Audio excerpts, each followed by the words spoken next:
Hey there, I'm Brad Barton and welcome to 1.21 Geekawatts, an extremely low-tech look at the 1.21 most interesting stories in geek pop culture today.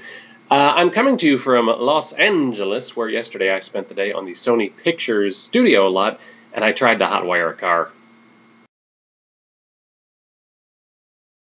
It's the Ectomobile! A very cool discovery to just stumble upon on a Tuesday afternoon. That was good times. We begin today with casting news from Marvel Studios. It was announced yesterday on Marvel.com that their upcoming Daredevil TV series on Netflix has cast one of Daredevil's most iconic villains. The bad guy is Wilson Fisk, the Kingpin,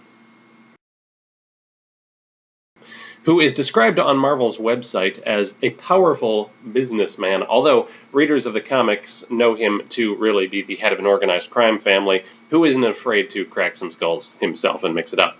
Just as exciting is the news that the Kingpin will be played by Vincent D'Onofrio. D'Onofrio has a proven track record as someone who can ably play characters who send off these waves of anger and danger, but they don't do anything dangerous. Until they do something dangerous, and then God help you if you're in the way. Exhibit A, Full Metal Jacket. Exhibit B, Men in Black, even. Heck, his character on Law & Order, Criminal Intent, didn't seem like he was all there. So I think this is going to be a pretty great casting maneuver. The remaining burning questions about his version of the Kingpin are, will he be bald? B, will he rock an ascot? We'll find out. Meanwhile, in publishing, Marvel has announced details about an upcoming storyline which will run in the Avengers and New Avengers called Time Runs Out.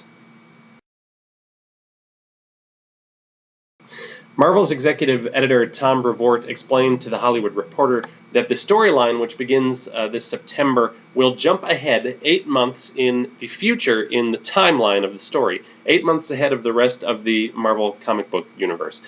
The books will remain there for 8 months of publishing until April 2015, at which time the narrative will go back to its jumping off point, and then over the following 8 issues will advance 1 month in the timeline until it catches up with the narrative finish line that has already been established.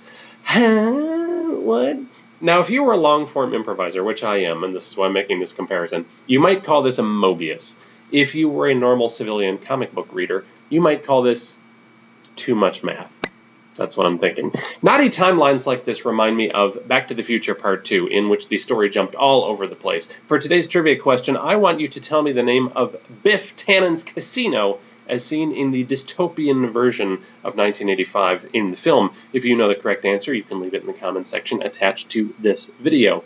The answer to Monday's trivia question was Plan 9 from Outer Space. And the first person with the correct response was Andy Harbert of Jacksonville, Florida. Congratulations, Andy. Well done. You win the iron from my hotel room. It's from Hamilton and Beach. I hope that works out for you. I'll get this in the mail right away. I'm not going to send it. Thanks for nerding out with me, everyone. I always appreciate the chance to geek out with you. If you enjoyed this bite-sized chunk of geekitude, please do share it with a nerdy friend and help spread the word. You can subscribe to the channel if you have not yet done so already, and you can always reach out to me and let me know how you think it's going. You can do that in the comments section attached to this video or over on Twitter, where I am at BradBarton72. Otherwise, that's all for today's 1.21 Geekawatts. I will see you Friday for the 100th episode of the show. Oh my gosh, I'm tired just thinking about it. Have a great day, everyone. I'll see you soon. Bye-bye.